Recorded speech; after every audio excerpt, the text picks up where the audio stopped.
Hello दोस्तों, स्वागत है सभी का बीपीएससी वाला में। दोस्तों, आज का वीडियो काफ़ी इंपॉर्टेंट है और कई बच्चों का एक डिमांड था जो स्पेशली खासकर जो जस्ट अभी 12th पास आउट हुए हैं, ग्रेजुएशन फर्स्ट ईयर में है, सेकंड ईयर में है या जस्ट प्रिपरेशन स्टार्ट कर रहे हैं सिविल सर्विसेज की, उनके लिए कि बीपीएससी क्या है, क्या पैटर्न होता है, पोस्ट कौन कौन से मिलते हैं, सैलरीज कितनी मिलती है। तो ये सभी चीज़ों की जानकारी हम लोग इस वीडियो में देंगे, है ना। यानी आपको इसमें क्वालिफाई करने पर पद कौन सा मिलेगा, पोस्ट कौन सा मिलेगा, एज क्या होता है इस पे भी बात करेंगे, कितना अटेम्प्ट दे सकते हैं इस पे भी बात करेंगे, ठीक है। पोस्ट क्या होता है आपको, इसके अलावा आपको क्या इसका पैटर्न है, क्योंकि अभी पैटर्न में काफ़ी चेंजेज हुआ है तो पैटर्न भी देखेंगे, इसका पोस्ट भी देखेंगे, सब कुछ देखेंगे। तो आइए वीडियो को शुरू करते हैं। अगर मैं बात करूं बीपीएससी के तो आपको बिहार पब्लिक सर्विस कमीशन इसका पूरा नाम है ना। अगर हिंदी में बात करें तो बिहार लोक सेवा आयोग। भारत के संविधान के द्वारा आवेदकों की योग्यता के अनुसार भारतीय राज्य यानी भारत का राज्य बिहार में सिविल सेवा हेतु आवेदकों का चयन कर आपको एक जॉब प्रदान करता है। ये वो संस्था है, यानी इसका काम है आपको जॉब देना, वो भी आपको सिविल सेवा का संवैधानिक पोस्ट। अगर हम लोग बात करें कि यह कब आया, अगर कोई भी आयोग आता है तो कब आता है, कब इसका आपको स्टार्ट होता है ना, इसकी स्थापना कब हुई, इसका ऐतिहासिक पृष्ठभूमि क्या है, तो 1935 की धारा 261 की उपधारा 1 के अनुसार बिहार लोक सेवा आयोग उड़िया और यानी उड़ीसा, ठीक है, और मध्य प्रदेश राज्यों के आयोग से अलग हुआ। अलग कब हुआ तो 1 अप्रैल 1949 को आपको यह क्या बनता है, अलग अपने अस्तित्व में आया, जिसको आप बिहार लोक सेवा आयोग कहते हैं। उसके बाद इसकी संवैधानिक स्थिति जो है आपको 26 जनवरी 1950 को आती है, जब आपको आर्टिकल 315 के तहत जितने भी आयोग हैं इन सब टाइप के जो जॉब देते हैं उनकी चर्चा की गई, ठीक है। संवैधानिक आयोग है। क्या आपको पता है कि इसका हेडक्वार्टर पहले कहां था? क्या आप लोग जानते हैं? नहीं जानते तो जानिए। इसका हेडक्वार्टर यानी जो आप पटना में बेली रोड पे जाइएगा ना, इसका हेड ऑफिस पहले यह रांची में हुआ करता था। जी हाँ, तो यही मैंने कहा कि कुछ फैक्ट्स भी आपको ध्यान रखिएगा कि रांची में इसका आपको ऑफिस हुआ करता था, लेकिन आपको 1951 के बाद पटना में यह परमानेंट हो गया, जो आज भी है। बेली रोड जाइएगा ना तो आपको इसका ऑफिस मिलेगा, वहां पर भी सभी प्रकार की जानकारी आपको होती है 1951।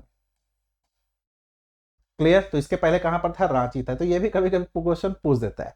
आइए हम लोग जानते हैं कि जो संस्था जो सिर्फ और सिर्फ इसी के लिए ही बनी है कि पोस्ट निकालें, भर्ती ले, तो यह दो प्रकार से भर्ती करता है। एक तो आपको भर्ती जो आप लोग देखते होंगे, है ना, जिसमें आपको सीधी भर्ती निकाली जाती है, नोटिफिकेशन आएगा, एडवर्टीजमेंट आता है ना, उसमें नोटिफिकेशन आता है, उसमें बताया जाता है कि भाई आपका कितना पोस्ट है, कब एग्जाम होगा, पैटर्न क्या होगा, सब कुछ बताया जाता है, जिसमें आपको प्री एग्जाम, मुख्य, मेंस और आपको साक्षात्कार यानी इंटरव्यू होता है।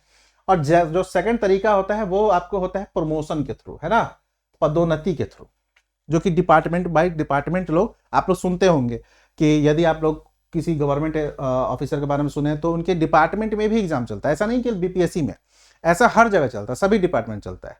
तो वहां से भी पोस्ट भरा जाता है। जैसे आप लोग जाइएगा, जैसे आपको एसडीएम बनिएगा, डीवाईएसपी बनिएगा, आप रजिस्ट्रार बनिएगा, कुछ भी, तो आपके डिपार्टमेंट में भी प्रमोशंस के लिए आपको एग्जाम वगैरह होते हैं, या फिर डायरेक्ट जो प्रमोशन होता है, ठीक है, उसमें भी आप पद की प्राप्ति करते हैं। तो दो तरीके से आपको एग्जाम, आपको मतलब दो तरीके से भर्ती होता है। जो सबसे फेमस है वो ये है जिसके लिए आप लोग प्रिपेयर होते हैं। क्लियर? सीधी भर्ती। इसके बाद अगर हम लोग बात करें कि इसका एजुकेशन क्वालिफिकेशन क्या है, तो एक चीज ध्यान रखिएगा, इसका एजुकेशन क्वालिफिकेशन कुछ नहीं, जस्ट आप ग्रेजुएशन होना चाहिए। ग्रेजुएट अगर आप हैं तो आप एलिजिबल है। कुछ बच्चों का रहता है कि सर मैंने ओपन यूनिवर्सिटी से किया है, जैसे नालंदा से किया है या दिल्ली की ओपन यूनिवर्सिटी किया है, इग्नू से किया है, इग्नू वाले बच्चे बहुत होते हैं, तो क्या हम भर सकते हैं? बिल्कुल भर सकते हो, कोई टेंशन नहीं। ओपन यूनिवर्सिटी से भी, क्योंकि यहां पर लिखा हुआ है कि या किसी विश्वविद्यालय से आप ग्रेजुएट हो या उसके समकक्ष कोई डिग्री वो हो, तो आप भर सकते हैं। तो ओपन यूनिवर्सिटी भी अगर आप हैं, वहां से भी ग्रेजुएशन किए हैं, तो आप आराम से इस फॉर्म को भर दीजिएगा। इसके लिए आप बीए भी हो सकते हैं, आप बीटेक भी हो सकते हैं, बीकॉम भी हो सकते हैं, बीएससी भी हो सकते हैं, बीबीए भी हो सकते हैं, कुछ भी हो सकते हैं। ग्रेजुएशन या उसके समकक्ष योग्यता होनी चाहिए, आप भर सकते हैं। कोई आपको इसमें ये नहीं है कि फिक्स कुछ आपको, हाँ, हालांकि कभी कभी निकलता है कुछ विशेष पोस्ट के, जैसे कुछ एग्रीकल्चर का निकल जाएगा, तो वहां पर क्या मांगेगा? एग्रीकल्चर बेस्ड आपसे ग्रेजुएशन मांगेगा। समझ रहे हैं? कुछ मान लीजिए कि अकाउंट का कुछ निकल गया, तो स्टैट या कॉमर्स देखता है आपको कि ग्रेजुएशन वहां से होना चाहिए। लेकिन साधारण जितने भी पोस्ट होते हैं वो आपको नॉर्मल ग्रेजुएशन उसमें होता है। इस चीज को ध्यान रखिएगा, चाहे वो आप रेगुलर कर रहे हो, ओपन से कर रहे हो, कोई इशू नहीं है। Clear. Age limit, age limit में आप देख रहे होंगे कि मिनिमम और मैक्सिमम एज, मिनिमम एज में आप देख रहे होंगे 20 भी लिखा हुआ है, 21 भी लिखा हुआ है, 22 भी लिखा हुआ है। इसके पीछे रीजन ये है, एक्चुअली अगर मैं एक अगर वर्ड लिखूं तो 22, पूछिए क्यों? क्योंकि 22 साल के अगर आप हैं तो आप कोई भी फॉर्म भर सकते हैं, मतलब इसके कोई भी पोस्ट के लिए फॉर्म भर सकते हैं। लेकिन कुछ कुछ पोस्ट होता है उसके लिए मिनिमम आपको एज 22 होना चाहिए। मतलब मान लो कि कोई एक्स पोस्ट निकला, इसके लिए भरने के लिए आपकी 22 साल होनी ही चाहिए। लेकिन मान लीजिए कोई वाई पोस्ट निकला, तो अगर आप 21 के भी हैं तो ये पोस्ट भर सकते हैं। जैसे डीवाईएसपी का 20 साल में भी भर सकते हैं, 21 साल में कुछ और भी आपको आता है पोस्ट पुलिस वगैरह से संबंधित, वो भी आप भर सकते हैं। लेकिन बहुत कम पोस्ट होता है 20-21 साल बाद। मैक्सिमम अगर आप 22 प्लस हैं तो आप सभी पोस्ट के लिए एलिजिबल हो जाते हैं। 20 वाला भी हो जाइएगा, 21 वाला भी, 22 वाला भी। इसलिए कहीं कहीं देखिएगा कि 22 एकदम लिखा रहता है सीधा, और कहीं कहीं 20-21 भी लिखा रहता है। तो 20-21 अगर कहीं मिनिमम में अगर लिखा हुआ है तो आप इससे घबराइएगा मत कि अरे सर ने तो बताया था कि 22 है। तो कुछ पोस्ट के लिए आपको 20-21 एलिजिबल होता है। मैक्सिमम कितना दे सकते हैं? तो 37 साल, है ना। मैक्सिमम 37 साल तक कर सकते हैं। मतलब कि अगर आप जनरल के हैं, जनरल यूआर है ना, अनरिजर्व, तो आप 37 साल दे सकते हैं मेल। फीमेल में अगर आप जनरल हैं तो 40 ईयर्स।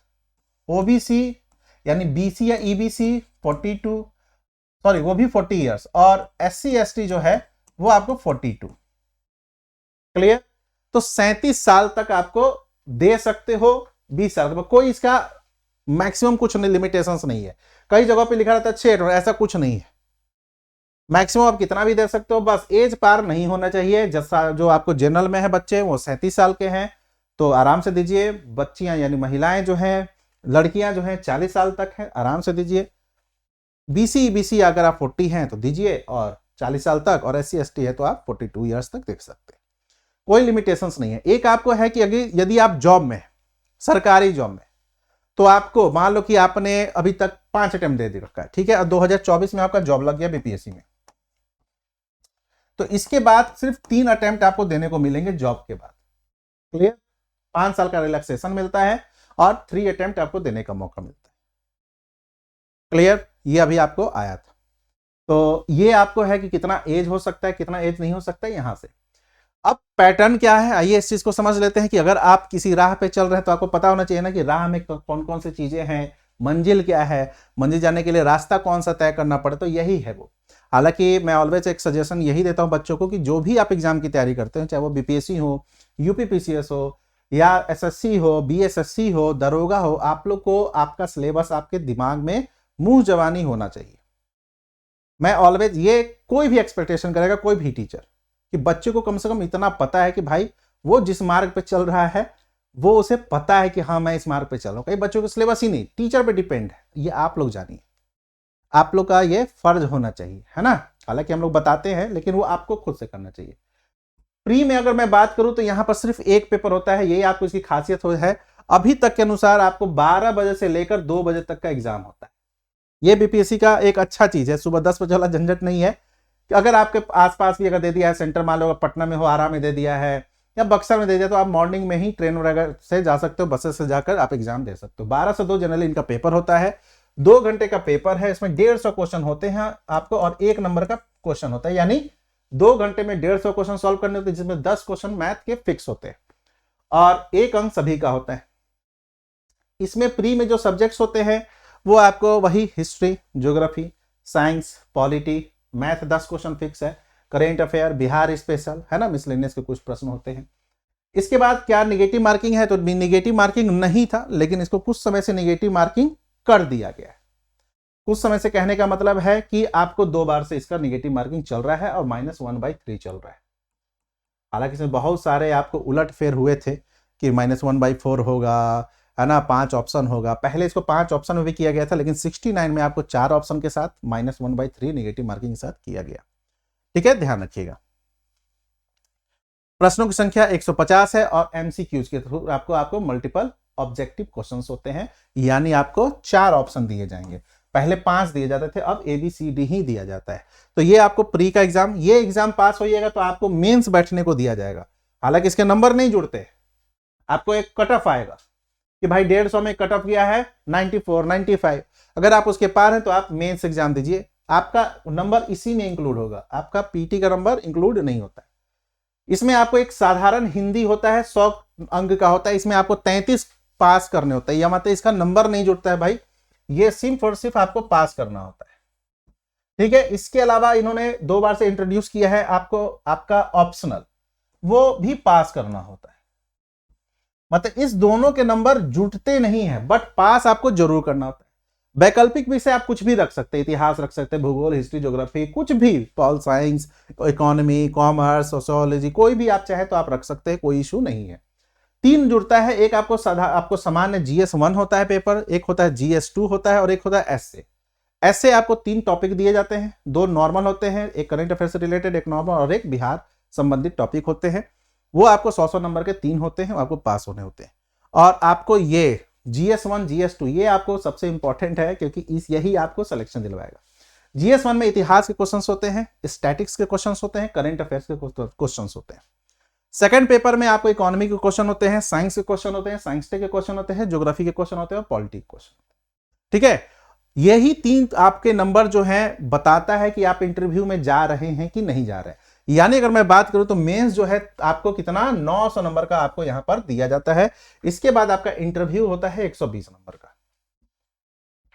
यानी 1020 नंबर का आपको एग्जाम होता है, और इसमें से आपको पास करना होता है। अब कई बच्चों का है कि सर कितना नंबर लाए, ये डिपेंड करता है कितना नंबर आया, कितना नंबर लाना है। मान लीजिए पेपर आसान है तो मैक्सिमम बच्चे सही करेंगे, तो वहां पर नंबर आपको ज्यादा लाना होगा।